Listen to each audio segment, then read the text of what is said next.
Eternal Father, I offer you the body and the blood.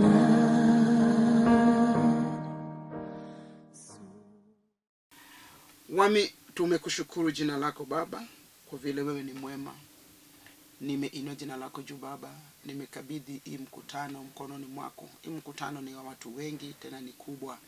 Tazama watu wako kwa ubali, Jehova, washikilie mkono wao. Jehova, umfanyie miujiza na ishara. Jina lako itukuzwe, katika jina la Yesu Kristo nimeomba nikiamini. Amen. Wacha tuendelee na neno ambayo Bwana ameweka maishani mwangu, ama moyoni mwangu, ama kinywani mwangu. Kabla sijasoma andiko, niko na neno nataka nikuangazie. Ninasikia ya kwamba kuna ufununu inaenda mbele ya kwamba tuko na kanisa Kisumu. Yenyewe tulikuanga naye, lakini tumeiacha. Tulifunga hiyo kanisa sababu tuliona haiendi na maandiko. Sisi tunatembea na maandiko. Kwa hivyo tuliwacha kuanzia mwaka uliopita. Tulifunga hiyo kanisa. So kama mtu amekudanganya ya kwamba tuko na kanisa Kisumu mambo leo, anakudanganya, umwambie, unipigie, nimuulize kwa nini anakudanganya. Amedanganya watu wengi ya kwamba hiyo ni kanisa letu ili watu wakuje wasali. Usijaribu, hiyo sio yetu. Hatujui kiini cha hiyo kanisa. Kwa hivyo hatuna kanisa mambo leo Kisumu. Hatuna. Wacha nisome agano. Ninaenda kusoma kutoka kwa kitabu cha Yohana Mtakatifu 3:16 inasema, kwa maana jinsi hii Mungu alipenda ulimwengu hata akamtoa mwanake wa pekee, ili kila mtu amwaminie asipotee, bali awe na uzima wa milele. Agano inatueleza ya kwamba adharani ya kwamba jinsi hii, sijui nipimaje, kwa maana jinsi hii Mungu alipenda ulimwengu. Je, ulimwengu ni nini?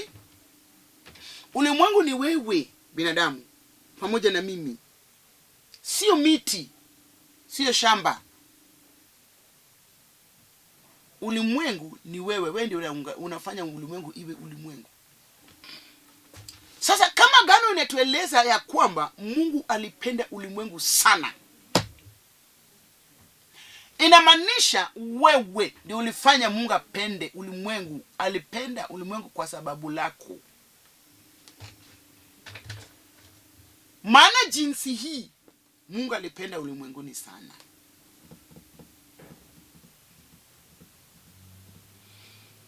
Ndipo akatuma mwanake wa kipekee ili akuje ulimwenguni. Kwa maana jinsi hii Mungu alipenda ulimwenguni. Alikupenda, Mungu amekupenda na upendo ya kupindukia. Bibi na bwana wanaweza kupendana, lakini upendo wao itaisha mahali. Lakini upendo ambao Mungu alikupenda naye haitaisha milele na milele. Na angalia, mtu anaweza kukupenda na kwa dakika atakuacha. Ataanza kunena maovu kwako. Ataanza kufanyia madharau.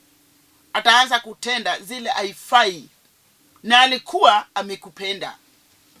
Inamaanisha upendo ya binadamu si upendo.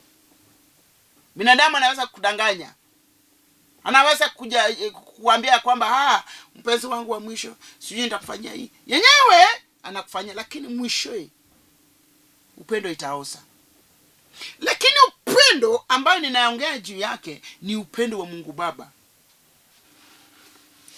Jinsi alipenda ulimwengu sana, sana ya kupindukia. Mungu amekupenda vile ulivyo. Kama wewe ni msharati, alikuwa amekupenda ili utoke kwa usharati urudi kwa Yesu Kristo.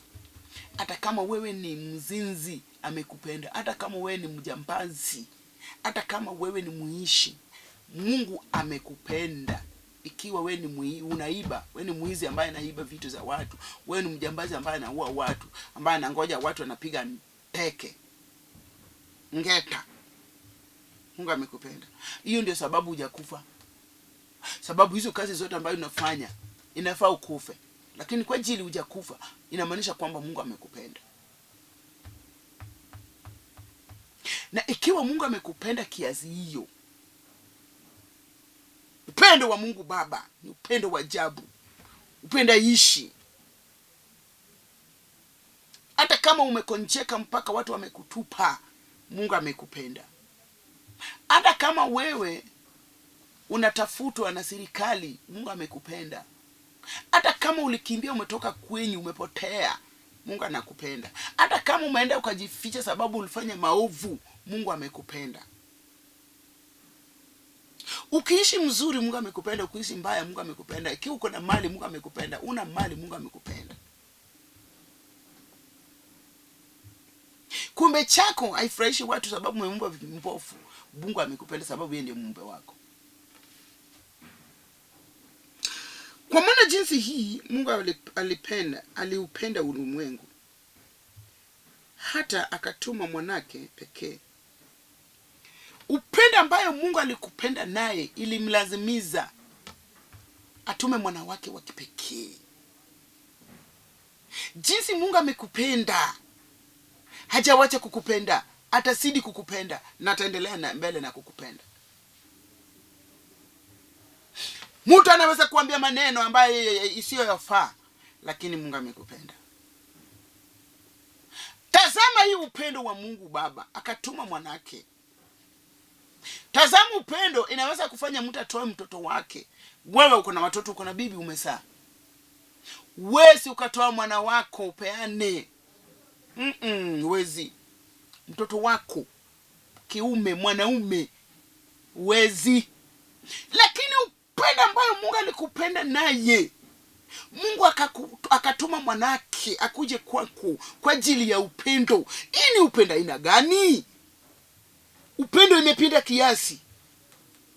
Sasa Mungu amekupenda, ametuma Yesu akuje sababu ya upendo ambayo amekupenda naye. Yaani Mungu amekupenda mpaka akasikia tumbo yake imekupenda, maisha yake imekupenda, damu yake imekupenda, akili yake imekupenda, mawazo yake imekupenda. Ndipo ikamlazimisha atume mwana wake ya kipekee moja, one son, ambaye wewe binadamu huwezi kufanya.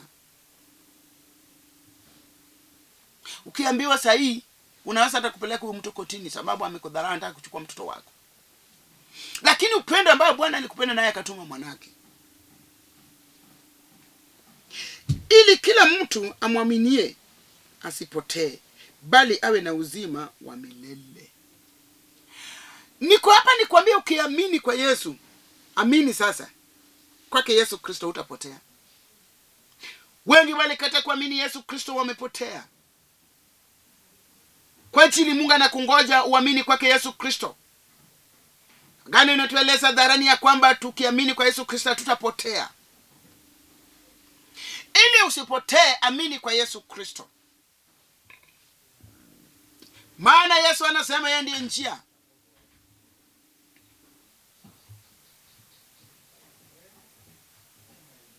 Yeye ndiye uzima, tena ni ukweli.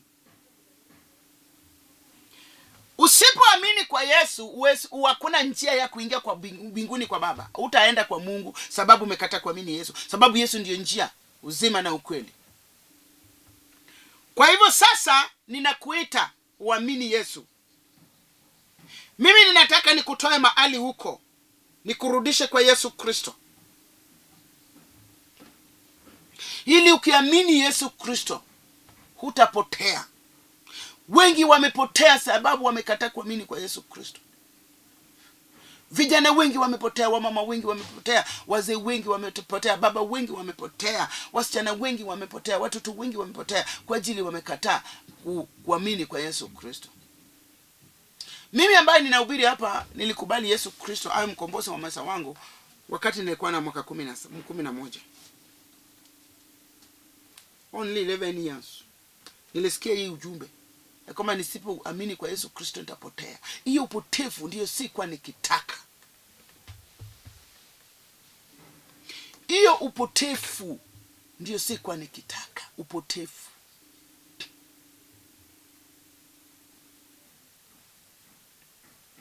Ili nilazimiza nitafute Yesu Kristo, niamini kwake.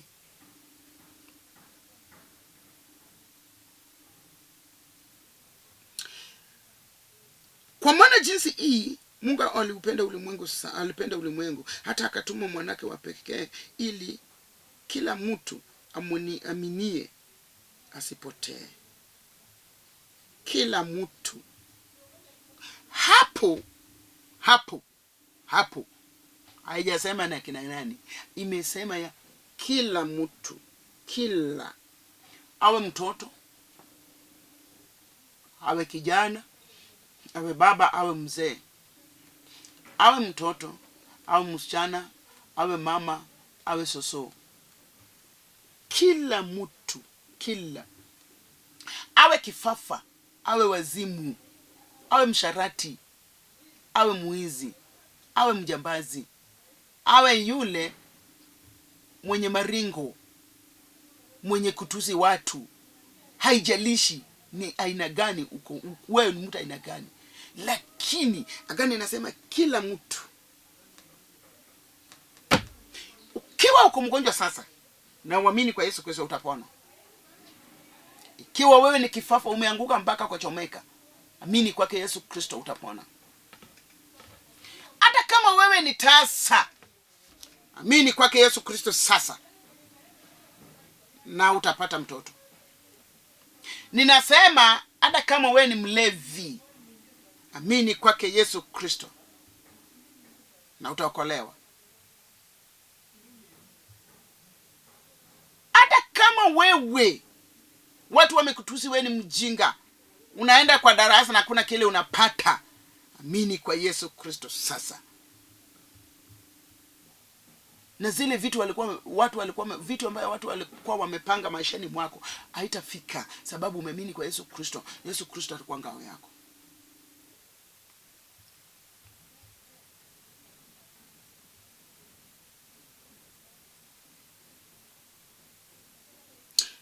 Ili kila mtu amwaminie asipotee.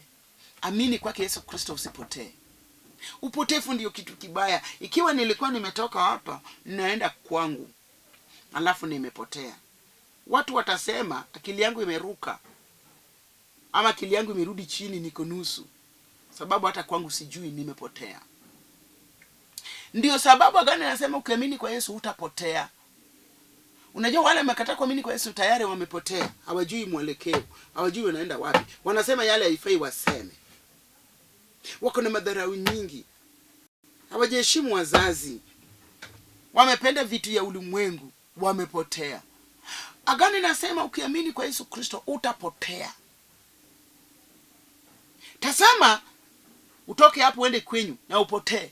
Utakuwa kama yule watu watakuwa wakiongea juu yako ya kwamba uko mgonjwa, kuna ugonjwa aina fulani imekushika. Kwa hivyo ukiwa hutataka uongeleshwe ya kwamba wewe ni mgonjwa unapotea, rudi kwake Yesu Kristo na utapotea. Bali awe na uzima wa milele. Maana Mungu hakutuma mwana ulimwenguni ili hahukumu ulimwengu, bali ulimwengu uokolewe katika yeye. Ukiamini kwa Yesu Kristo utapata wokovu, utaokolewa. And that is the only solution. That is the only thing. Yani hiyo ndio kitu imebaki. Kile Mungu hataki, ile dhambi Mungu hataki, ili kukataa kuamini kwake Yesu Kristo, hiyo ndio dhambi kubwa. Kwa hivyo ukiamini kwa Yesu Kristo utafutwa dhambi zako. Dhambi zako zitafutwa. Hata kama ulikuwa umenyonga mtu ukaingiza kwa mchanga, hiyo dhambi utafutwa. Ukikubali kwa Yesu Kristo, uamini kwake, hiyo dhambi yako ya kuwa mtu ya kuingiza kwa mchanga itaisha, itafutwa. Hata kama ulikuwa umepiga mtu, itafutwa. Hata kama uliendea mtu kwa mganga, itafutwa. Ukiamini kwa Yesu Kristo itafutwa. Vile tumefanya dhambi nyingi sana, lakini tutakapoamini kwa Yesu Kristo, dhambi zetu zitafutwa. Hatutakuwa wenye dhambi tena, tutakuwa watakatifu, tutakuwa wasafi, tutakuwa watu ambayo wanangoja kwake Yesu Kristo ili wafike mbinguni. Sasa Mungu alituma Yesu ili uamini kwake usipotee, bali upate uzima wa milele. Na ukiamini kwa Yesu Kristo Ukiamini kwa Yesu Kristo sasa, hutapotea, bali utapata uzima wa milele. Yaani utaridhi uzima wa milele ukiamini kwa Yesu Kristo, mwanake Mungu, ambaye alikuja ulimwengu ili lazimiza Mungu apende ulimwengu na atume mwanake wa pekee Yesu Kristo ili akuje uokolewe kwake. Wacha nisome agano. Warumi 1:28 inasema ya kwamba, na kama walivyokataa kuwa na Mungu katika fahamu zao, Mungu aliwawacha wafuate akili zao zisizofaa, wafanye wasio wapasa.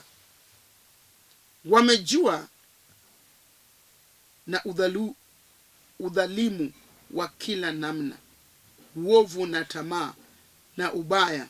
Wamejawa na ushuda na uoaji na fitina na hada, watu wa nia mbaya, wenye kusengenya.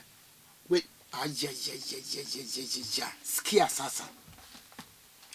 Agano kwa wale wamekataa kuamini kwa Yesu. Sikia vile agano inahesabu vita ambayo unafanya, ambayo imekufanya ukose kusikia, ukose kuamini kwa Yesu Kristo. Sikia.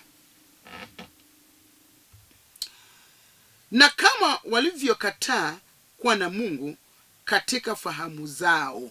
Ukikataa kuwa na Mungu kwa fahamu, amini kwa Yesu Kristo ili ukae na Mungu kwa fahamu yako. Glory. Mungu aliwacha wafuate akili zao. Ukikataa kuamini kwa Yesu Kristo, Mungu atakuacha ili ufuate akili yako. Hebu sikia. Sizofaa, wafanye wasio wapasa. Wamejawa na udhalimu. Wale wamekataa kuamini kwa Yesu Kristo wamejaa na udhalimu. Wale wamekataa kuamini kwa Yesu Kristo wanafanya uovu na tamaa na ubaya. Wale wamekataa kuamini kwa Yesu Kristo ni watu wa tamaa, wanafanya maovu, wanafanya mabaya. Amini kwa Yesu Kristo na hizo vitu zote ioshwe. Agano inaendelea na kufanya, wamejawa na ushuda na uwaji. Wako na maringo na wanaua watu. Tafadhali pokea Yesu Kristo hata kama ulikuwa umeua watu. Hata kama uliwaua na binduki ama na panga ama na kunyonga ama na kupeleka kwa waganga. Amini kwake Yesu Kristo, afute dhambi zako, uwe na uzima wa milele, usipotee. Na fitina na hada. Wale wamekataa kuamini kwa Yesu Kristo wako na fitina nyingi. Uko naye anakudanganya wewe amekupenda, na akitoka ako na fitina na hada. Watu wa nia mbaya. Wale wamekataa kukubali kwa Yesu Kristo. Amini kwa Yesu. Wachana na nia mbaya. Nia mbaya itakupeleka jehanamu. Utachomeka. Wako na nia mbaya. Wenye kusengenya.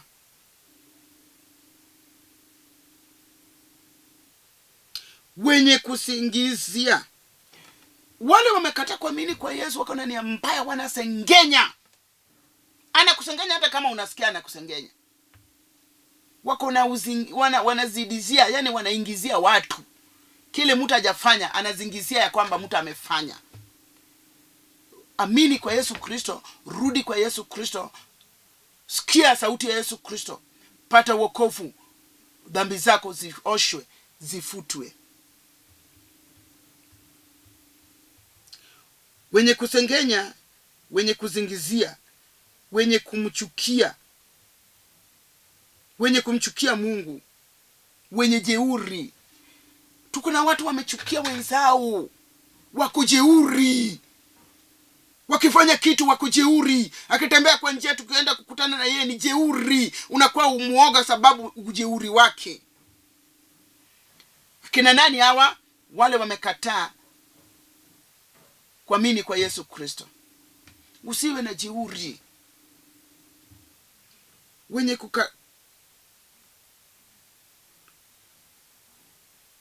Wenye kukatabari, wenye majivuno, wenye kutunga mabaya.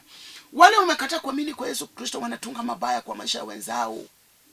Wako na majivuno, wako na wajeuri. Na ukiamini kwa Yesu, haya yote itakuacha. Ujeuri itakuua, majivuno itakuua. Utakufa kifo ambaye haikuwa yako. Usikufe sahi. Mungu bado ako na kazi na wewe.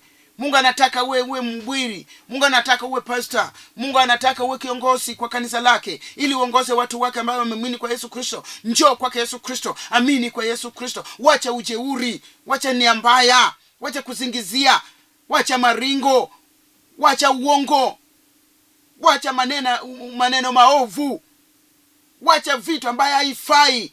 Amini kwa Yesu Kristo ili ufanye kazi ya Bwana. Bwana anakungoja, Bwana anakutaka.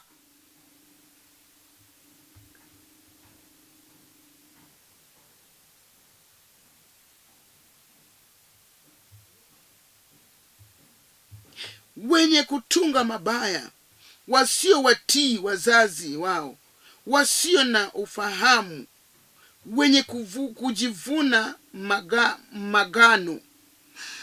Wale wamekataa kuamini kwa Yesu Kristo hawatii wazazi. Lakini ukikataa kutii wazazi, hiyo ni laana. Wenye kutunga mabaya, wacha kutunga sentensi mbaya. Wenye kujivuna, lovo kontia.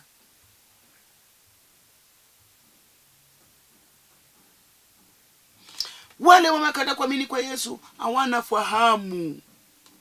Wanafanya maovu, wanafanya mabaya, sababu wamekataa kuamini kwake Yesu Kristo. Na Mungu alikupenda, akapenda ulimwengu, akatuma Yesu Kristo wale wameamini kwake wasipotee, bali wapate uzima wa milele. Si unatamani uzima wa milele? Kila mtu ulimwenguni anataka mazuri. Hakuna yule anaomba apate mabaya. Kwa hivyo ninakutoa kwa mabaya ukuje kwa mazuri.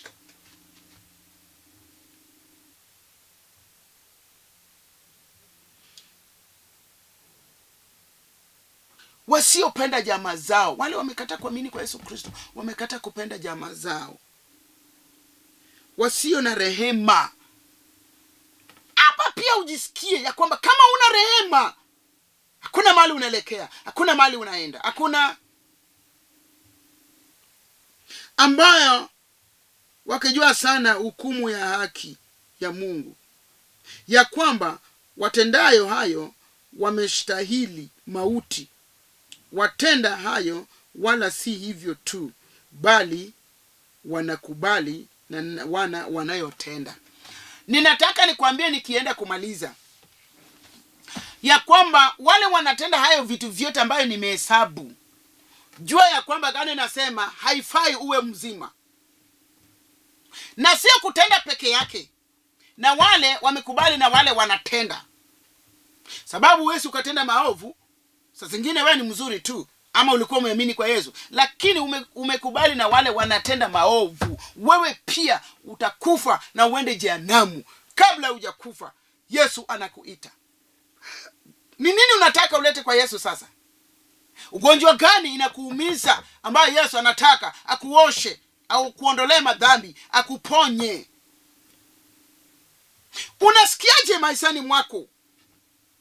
Wacha majivuno, wacha kusingizia watu, wacha kutunga mabaya, wacha ujeuri, wacha maovu zote.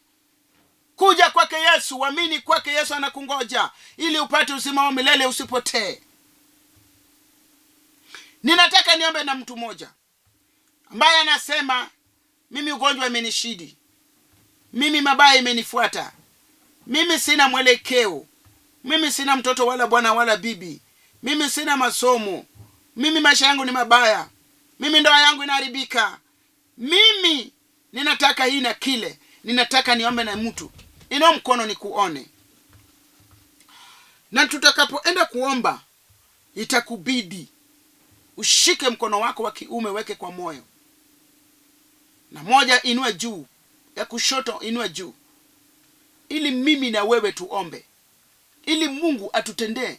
Mungu hataki ukufe, Mungu hataki uende jehanamu, Mungu hataki ufanye kile unafanya. Hiyo ndio sababu Mungu alikupenda sana akatuma Yesu Kristo, ili uamini kwake uende uzima wa milele, usipotee. Wale wamekataa kuamini kwake watapotea, na tayari wamepotea. Agano inasema wale wanatenda hizo vitu zote ambayo nilikuwa nimehesabu, agano inasema ni afadhali wakufe.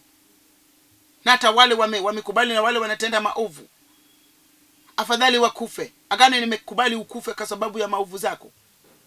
Bwana anakutaka, Bwana anakutazama, Bwana anakutafuta, Bwana anakuita. Bwana ametuma mtumishi wake ili akuje ulimwengu usipotee. Usikubali kupotea. Wengi watu hawataka kupotea. Watu wanataka njia nzuri. Usikubali kupotee. Usipotee. Kuja kwake Yesu Kristo. Uamini kwa Yesu Kristo. Upendo ambayo Bwana amekupenda naye mimi pia ninakuambia. Hiyo ni upendo ya agape.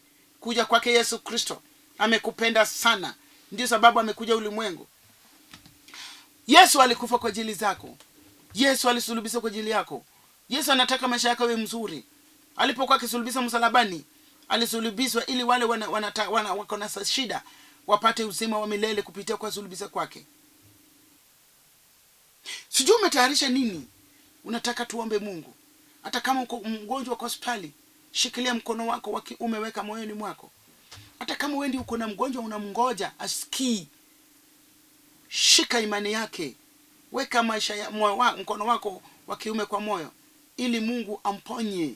Mungu akurudishie vitu zako ambayo watu wamekunyang'anya, shetani amekunyang'anya. Mungu akurudishie kazi yako, akupatie madeni ambayo iko nje. Watu wamekatalia madeni zako nyingi. Bwana akupatie. Haleluya. Bwana arudishe watoto wako mkononi mwako. Bwana awapatie kazi. Bwana awapatie maisha mazuri. Bwana akutendee mazuri. Ni nini unataka mbeleni ya Mungu? Siwezi nikahesabu zote, sababu umejua kile unataka mbeleni ya Mungu. Ni nini sasa unataka? Nimekuita kuja na shida zako zote.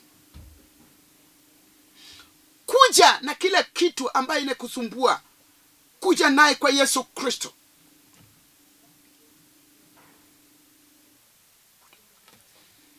Yesu Kristo ako tayari kukufanyia. Anataka akutendee. Anataka akufanyie. Anataka akufungue. Anataka usipotee. Anataka urithi uzima. Yesu anataka afute dhambi zako, mabaya ambayo umefanya, majivuno, jeuri, vitu viovu ambayo umefanya. Yesu anataka afute, anataka aoshe. Anataka kuponye sasa. Akulete vitu zako ambazo shetani amekunyang'anya. Wacha tuombe. Baba mtakatifu, mfalme wa mbingu na nchi, agano inatueleza dharani ya kwamba vile ulipenda ulimwengu sana ukatuma Yesu Kristo, yule amemeniwi kwape asipotee bali apate uzima wa milele. Huyu mama, huyo kijana, huyo boma kinalia mbeleni mwako ya kwamba amepotea muda mrefu. Anakunya mpaka akose fahamu. Baba, nimemlete kwako. Pokea sala zake, pokea kilio chake, futa machozi zake. Jehova, utakapofanya hivyo, sababu agano nasema yule amemini kwa Yesu Kristo hatapotea bali atapata uzima wa milele. Baba, kubali sala zake, kubali maombi yake, sikia kilio chake, umfanyie miujiza na ishara. Hata kama ni maradhi, hata kama ni madharau, hata kama ni umasikini, hata kama ni nini, hata kama ni upotevu, hata kama mtu amepotea na vitu zake, hata kama wamemkataza kwa deni zake, hata kama ni nini, wamemdharau mpaka wanamnyang'anya vitu, Baba umrudishe kwako. Jina lako utukuzwe katika jina la Yesu Kristo. Nimeomba nikiamini. Amen, amen, amen. Nakubali kwa Yesu Kristo. Niko na neno. Katika kanisa letu la Hope for Good in Christ, hatuna kanisa Kisumu mambo leo. Leo ninaangaza hadharani ya kwamba tulifunga hiyo kanisa mwaka uliopita. Haikuwa ikienda na maandiko. Kwa hivyo hatungekubali iendelee vile ilikuwa ikiendelea. Tulifunga, hatuna kanisa mambo leo Kisumu. Usidanganywe. Mapasta siku hizi wanadanganya watu. Usidanganywe. ati tuko na kanisa Kisumu mambo leo. Mungu atatufungulia njia, tutafungua kanisa tena. Ukitaka njia ya kwenda kwa kanisa, unipigie. Mtu asikudanganye ati hii ni kanisa ya Bishop Nereah, ati hii ni Hope for Good in Christ. Hiyo ni udanganyifu mbaya mbofu. Yule anakudanganya hata aenda usema wa milele. Mungu hataki uende kwa hiyo kanisa, hiyo sio yetu. Ubarikiwe sana. Chukua namba yangu kama uko na shida, kama uko na matatizo, kama uko na mahitaji, hata kama ukitaka maombi, ukitaka kujua kanisa letu, chukua namba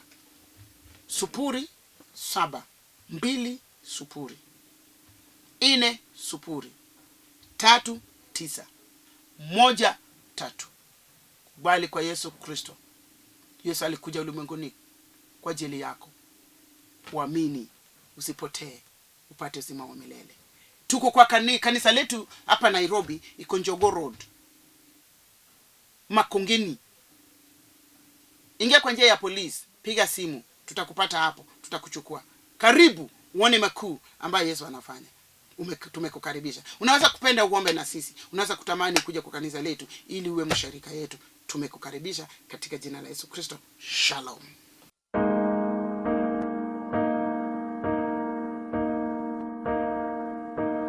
Eternal Father,